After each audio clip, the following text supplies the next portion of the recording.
मानव बहते हुए जल से पवन चक्कियों को चलाने का काम तो ईसा पूर्व से ही करता चला आ रहा था, परंतु जल संसाधन से विद्युत उत्पादन का विकास 20वीं शताब्दी की महत्वपूर्ण देन है। 3 बड़े आविष्कारों टरबाइन, डायनमो, पोर्टलैंड सीमेंट के योग से नदियों पर बांध बनाकर ऊपर से नीचे गिरते जल से विद्युत का उत्पादन किया जाने लगा है। जल विद्युत उत्पादन के लिए आवश्यक दशाएं, भौतिक दशाएं, बड़ी ऊंचाई। नदी का जल ऊंचाई से गिरकर धक्के से टरबाइन के पहियों को घुमाता है।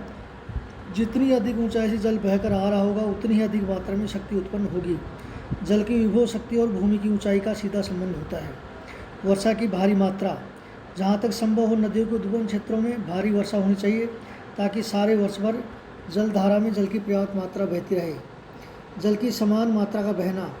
नदी या झील से बहने वाले जल की मात्रा समान बनी रहनी चाहिए। इसके नियंत्रण के लिए जलाशय, बांध आदि बना लिए जाते हैं। तेज ढाल। तेज ढाल की भूमियों में नदी के मार्ग में अनेक जगह प्रपात बनाकर कई स्थानों पर विद्युत उत्पादन कर लिया जाता है। प्रपात। प्राकृतिक प्रपात और झरने कृत्रिम प्रपातों की अपेक्षा अधिक अनुकूल होते हैं। तापमान। यह शीतकाल में भी हिमांक से ऊपर रहना चाहिए ताकि नदी का जल जम न जाए। मार्ग में झीलें।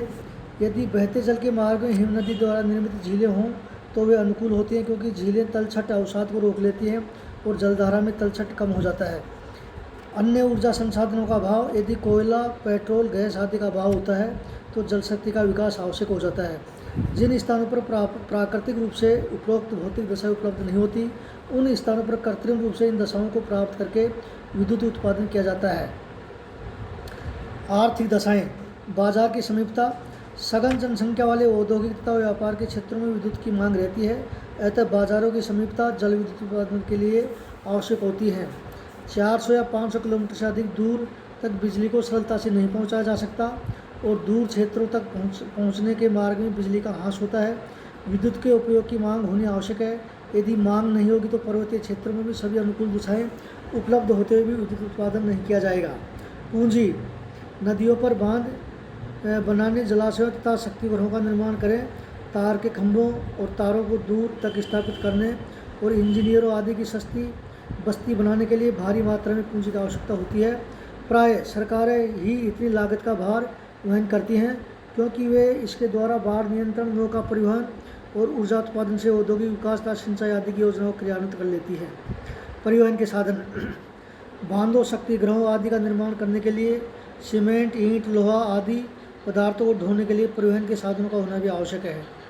प्राविधिक ज्ञान। विद्युत उत्पादन के लिए उसका तकनीकी ज्ञान होना भी आवश्यक है, अतः सुचारू रूप से विद्युत उत्पादन के लिए विभिन्न प्रकार के इंजीनियरों की आवश्यकता होती है। जल विद्युत का बढ़ता महत्व। विगत अर्ध शताब्दी से जल विद्युत का महत्व लगातार बढ़ता चला जा रहा है और जहाँ कहीं भी अनुकूल परिस्थितियाँ पाई जाती हैं वहीं जल विद्युत उत्पादन के प्रयत्न किए जाते हैं। इसके मुख्य कारण निम्नलिखित हैं। अक्षय संसाधन। जल एक अक्षय संसाधन है। कोयला, पेट्रोलियम, प्राकृतिक गैस तथा अणुीय ईंधन तो एक बार प्रयोग किए जाने के बाद समाप्त हो जाते हैं, वे पुनः प्रयुक्त नहीं हो सकते और प्रकृति द्वारा उनकी पूर्ति नहीं होती है। परंतु बहता हुआ जल अक्षय संसाधन है। नदी का जल बहकर सागर में पहुंचता है, सागर में से भी भाप बनकर ऊपर उठती है जिससे बादल बनता है। बादल पुनः पानी का रूप धारण कर बरस जाते हैं। इस प्रकार वह जल पुनः नदी में जा पहुँचता है। ये क्रिया हजारों वर्षों तक इसी प्रकार चलती रहती है और जल से विद्युत उत्पादन होता रहता है। स्वच्छता। कोयले तथा तेल के प्रयोग में कालावन, मैल, चिकनाई लगते हैं। धुआं निकलता है जो मकानों, वस्तुओं और वातावरण को गंदा करते हैं। पेट्रोलियम से दुर्गंध निकलती है। कोयला और तेल जलकर वायुमंडल को दूषित करते हैं, परंतु बिजली के प्रयोग में स्वच्छता रहती है। इसमें न धुआं और न दुर्गंध है, न चिकनाई और न राख कूड़ा है। भारीनता। कोयले और तेल में भार होता है, इनके परिवहन तथा प्रयोग करने में भार उठाना पड़ता है, परंतु बिजली में कोई वजन नहीं होता, ये तारों द्वारा परिवहित होती है, इनको उठाना रखना नहीं पड़ता। उपयोग में सरलता। कोयला या तेल को जलाने में दियासलाई या आग आदि का प्रयोग करते हैं। इनके सुलगने और अग्नि तेज होने में देरी लगती है, परंतु बिजली का प्रयोग इतना सरल है कि बटन दबाने मात्र से ताप और शक्ति देने लगती है। दुर्गमता। कोयले, तेल को दूरी तथा परिवहन करने में जो व्यय होता है उससे अपेक्षाकृत कम व्यय में बिजली को दूरी तक पहुंचा दिया जाता है। एक बार खंभे और तारों को खर्चा आरंभ होता है, फिर बाद में तो खंभे और तार दिन रात बहुत वर्षों तक सेवा करते रहते हैं। हर बार इसके परिवहन को मोटर या रेलगाड़ी की आवश्यकता नहीं होती। दुर्गम स्थानों तक पहुँच। विकेंद्रीकरण में सहायक। कोयला तो अपनी खानों के समीप उद्योगों को आकर्षित कर एक ही स्थान पर उद्योगों को जमघट पैदा कर देता है, जिससे अनेक आर्थिक तथा सामाजिक समस्याएं उत्पन्न होती हैं। परंतु बिजली वहीं पहुंच जाती है जहां कच्चे माल या श्रमिक होते हैं। इस प्रकार उद्योगों के विकेंद्रीकरण में बिजली सहायक होती है, जिससे किसी देश के सभी प्रदेशों और सभी क्षेत्रों का समान आर्थिक विकास किया जा सकता है। कम व्यय। कोयले और तेल की अपेक्षा जल विद्युत का व्यय कम होता है।